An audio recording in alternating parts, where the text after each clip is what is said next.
see YouTube chat.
This is my first time dual streaming. I do not know how to get the YouTube chat.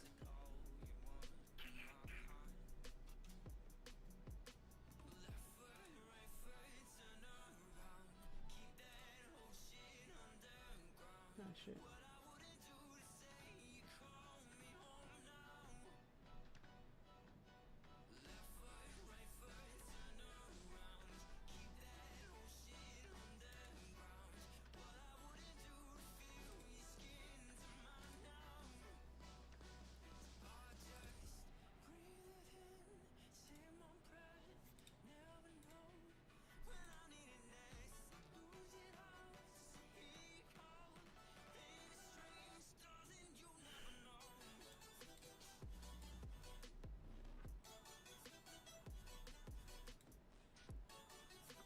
I can only get the Twitch stats.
Mm-hmm.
Bro, I'm so bad at this.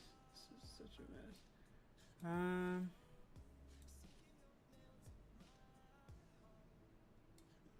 Why is it so small?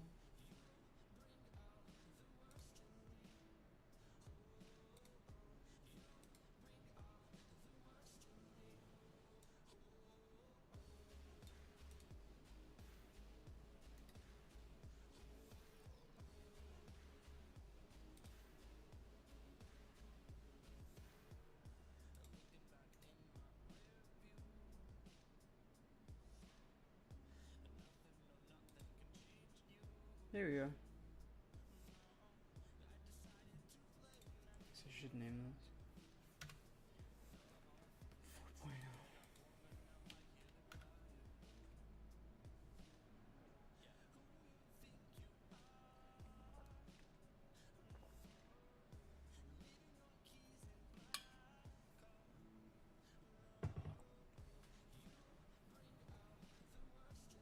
Probably shouldn't have my SSH keys open.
Alright, we should be good soon.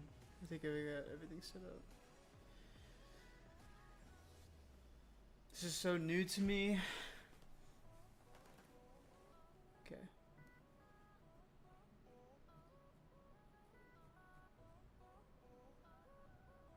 How do I get dark mode on this?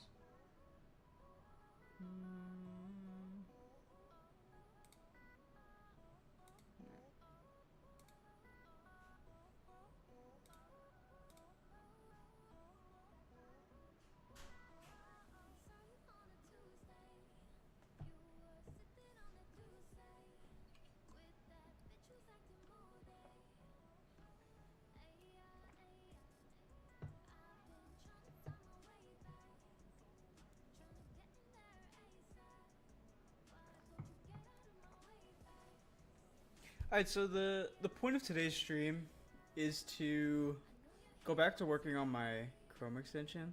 Honestly, I really haven't done much for the extension in the past few months. I probably honestly haven't worked on it at all since, I don't know, November, December. And even then, that was just some minor bug fixes. And I did make videos about those. I guess just for context for people who are not familiar, so this is my Chrome extension. I've made a couple of videos on it. This is my first time doing a live stream on this topic. I did one live stream back in January about the Pong project that I've been doing on my channel. Honestly though, that's kind of slowed down, so yeah, we'll see. I'll still be doing the Pong project. Maybe the next live stream will be about that, but yeah, I guess for right now I still need to get a lot more materials for that. So it's kind of on pause until I can get all the materials. Let's see. I'm so paranoid, dude. I can like barely tell if we're live or not.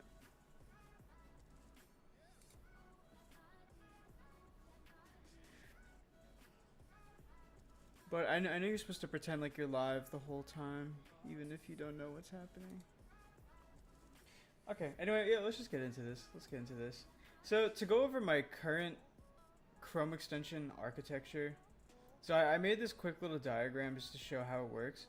So I have a Node.js backend server that is really the middleman for everything. I have this external API that I pay $30 a month for. And the $30 is just for data. So I get up to 50,000 requests per month with this service. Let me turn on the music a little bit.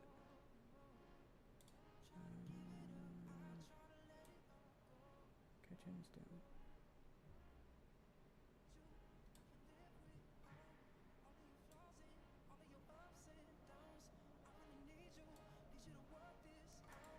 Just gonna turn the volume really low for me, maybe.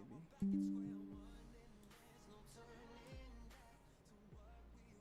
can't tell if this is too loud.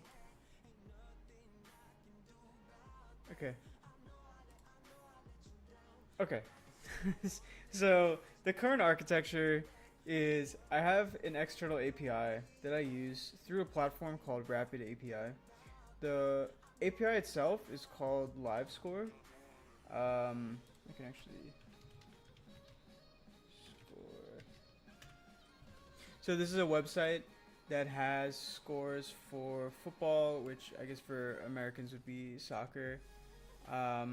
We have hockey here, we have basketball, tennis, cricket. So this is the website, and they make their API publicly available through a platform called Rapid API.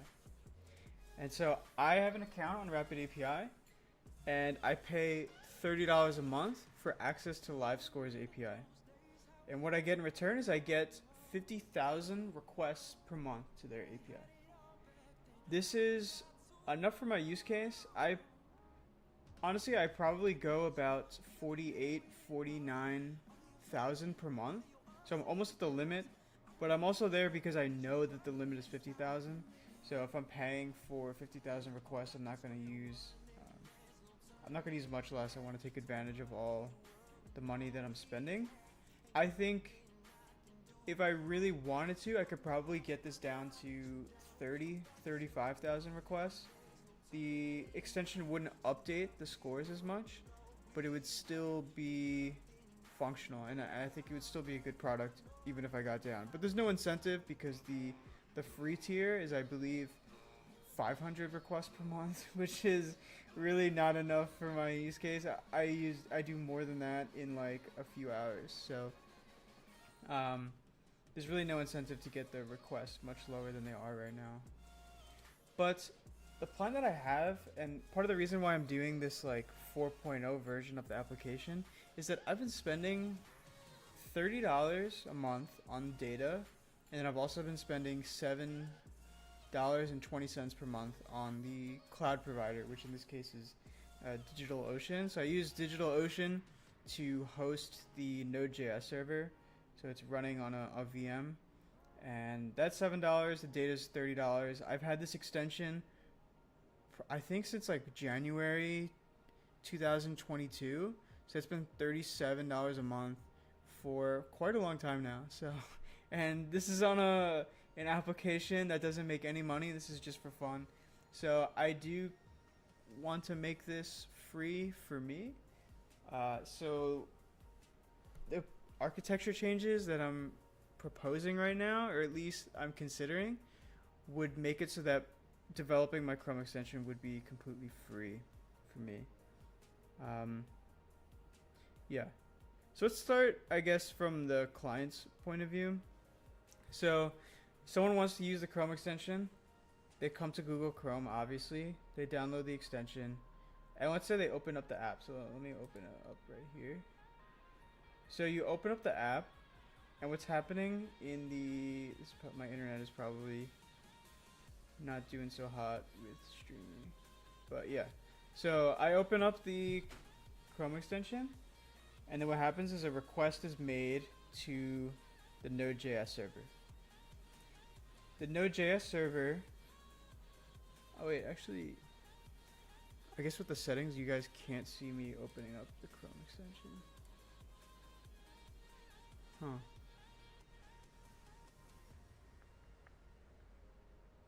That's interesting.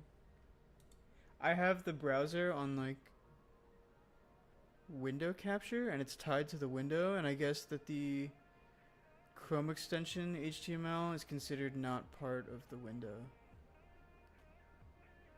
Interesting. But I can open up. So let's say here. So this screenshot is on the store page. So let's say you come to your Google Chrome browser. You click on this little icon in the top right, and then you open up the Chrome extension. So it actually looks better than this. I've made a lot of, or not a lot, but I've made some UI updates since these screenshots were taken. So I definitely have to update these. But you go to Google Chrome, open up the Chrome extension. The first thing that happens is that a bunch of requests are sent to the Node.js server. So there's one that is made to fetch the standings, which, let me get the screenshot. Yeah, on the right hand side. So we fetch the standings data. I have an endpoint on my Node.js server that will return this as an object. And then I also have the scores data. And the scores data is like one giant, it's not an array, it's a JSON object where the key is the date. So in this example, this would be December 4th, 2022. And then the value is a list of game objects. And what happens on the front end is I just iterate through that list and create the UI. And then I have a function that will calculate today's current date and scroll the screen until we get to the part of the Chrome extension that has the current date and its scores. So the client side is only ever interacting with the Node.js server. So let's say the request comes from the client, goes to the Node.js server. How does the Node.js server get the data? So the Node.js server sends a query to the MongoDB instance that I have. I have two tables. One is for standings and one is for scores. So I'll send the query, filter the data. So an example would be, how am I filtering the data? So one example is by year. So I have these scores that go from last year, and I only implemented before the previous season, which is in 2023. Or end of 2022, first half of 2023. So I have all the scores from that as well. So those are filtered out. And then the Node.js server returns the response.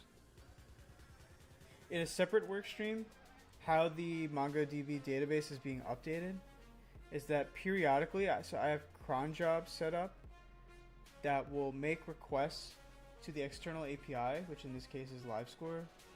I get the response, and then I update the database accordingly.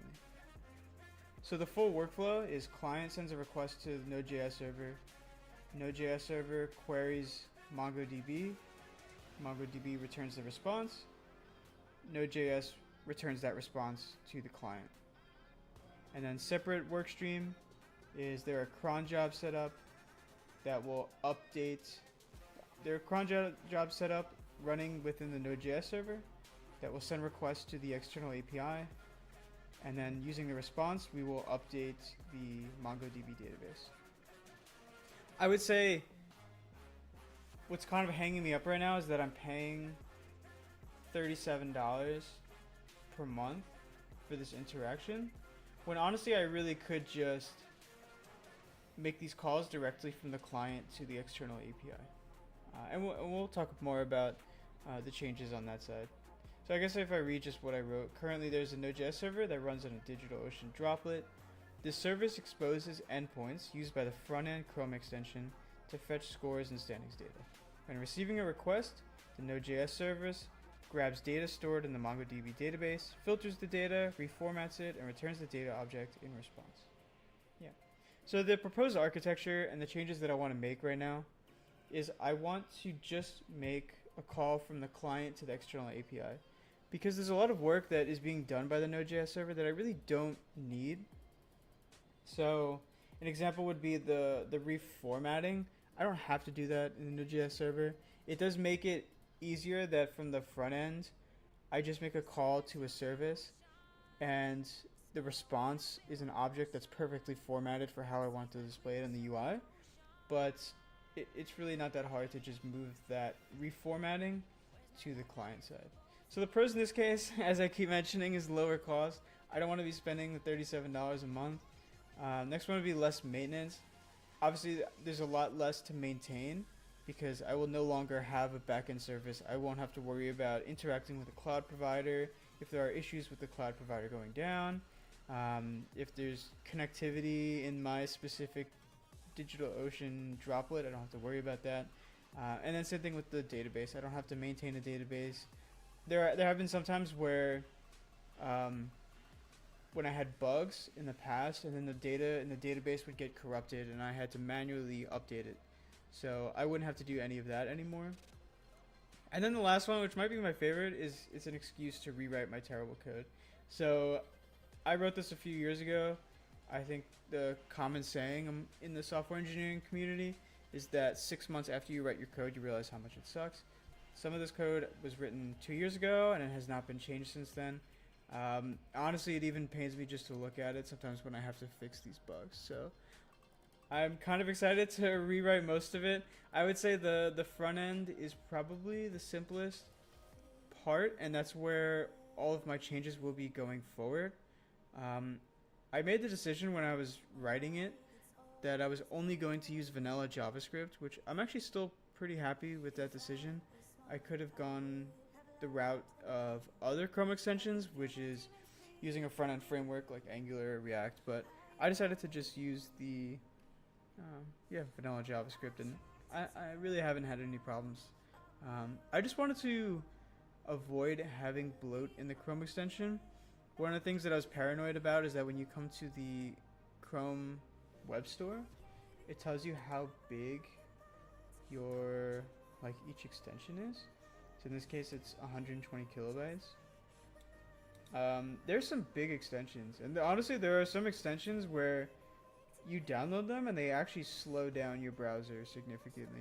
I would say I have a pretty good computer, so I don't have that problem right now, but in my MacBook, 2015 MacBook that I was using before I built this computer, that would actually be a real issue.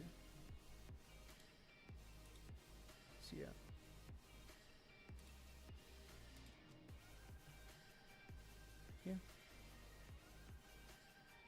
What was I saying? I got distracted.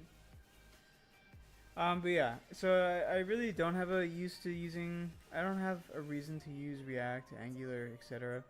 So I've just been using the vanilla JavaScript, and I'll probably just keep it that way, to be honest. I guess for cons, the biggest would be less resilience. So in the current architecture, I have a lot of fallbacks, because obviously I'm relying on network requests, which always have a chance of failing. So let's say I'm making a call from the client to the Node.js server. If the Node.js server is down, actually, I guess there's no resilience on that side. Let's say I'm making requests, the cron jobs that make requests from the Node.js server to the external API. If there's some connectivity issues, or the external API is down, or there's some transient error, or I set up a request incorrectly, what will happen is that the Node.js server will fall back to the previous state, because it's only ever returning data from the database and sending it to the client. So if we're not able to update that data, the worst case scenario is that we're sending data to the client that's a little bit stale. And based on the current cron jobs I have, these scores are updated every 50 seconds. So in that case, if the request to the external API fails, the user will just see scores data that is 50 seconds stale, which isn't that bad. The problem here is that with the proposed architecture, if I'm just making calls from the client to the external API, if this request fails, there's nothing that I can show the user. There's no data to fall back on. I just have to display an error message and ask the user to reopen the Chrome extension. So I would say this is the mental math that I'm doing. We got lower cost, less maintenance, excuse to rewrite my code, which I don't have to redo the architecture to do that. I could just refactor my code. Biggest con is less resilience. I will probably have to add a lot of retrying in this case, which to be honest I don't have that much retrying, because like I said, the worst case is that if one of these cron jobs fail, and honestly I haven't had a cron job fail since I switched from set timeout calls to cron jobs, but if that were to happen, if the request were to fail, the data displayed in the Chrome extension would just be a little bit stale. So yeah. So the next topic is, so this proposed architecture solves cost in one way. So I mentioned that the data is $30 per month, and then the cloud provider charges are $720 a month. So with this proposed architecture, I'm removing the database, and then I'm removing the Node.js server. So this would cut out the $720 per month charge, but this wouldn't cut out the external API data charge. So one thing that I recently came across was the NHL has a new public API that's available. I'm a little sketched out by using it, mostly because the API does not have any public documentation, and also based on comments that I've seen about previous APIs that were made public by the NHL, they have a tendency to deprecate these APIs without warning. So all of a sudden the API will just stop working, and they will change the endpoint and all of they will change the domain name and all of the endpoints and how it works. So people's applications will break without warning, and they have to refactor them. What we're looking at here is there was a user who just uses the public API for fun, and they took the time to build the documentation themselves. So I'm kind of relying on this, which I don't love. I do like having official documentation from the people who create the API. That's one of the advantages of using the LiveScore external APIs, because I'm paying for it. I have access to like a customer service person who answers my questions about it, and they have a list of all of the endpoints, how they work, with good examples. As you can see, a lot of these, they don't even have a description. It's like a note, add description. A lot of them don't have an example, so I just have to try these out on my own. And yeah.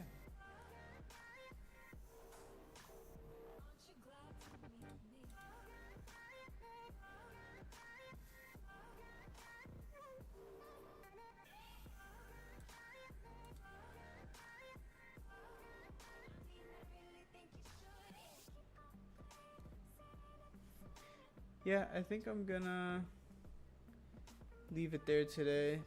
This is gonna be a short stream. I really need to figure out what I'm doing here. My setup is pretty weak right now. Honestly, I just need to do some more digging on how to set up the stream properly and that stuff. So, yeah, thanks for watching. if anyone was watching, and yeah, I'll see you later.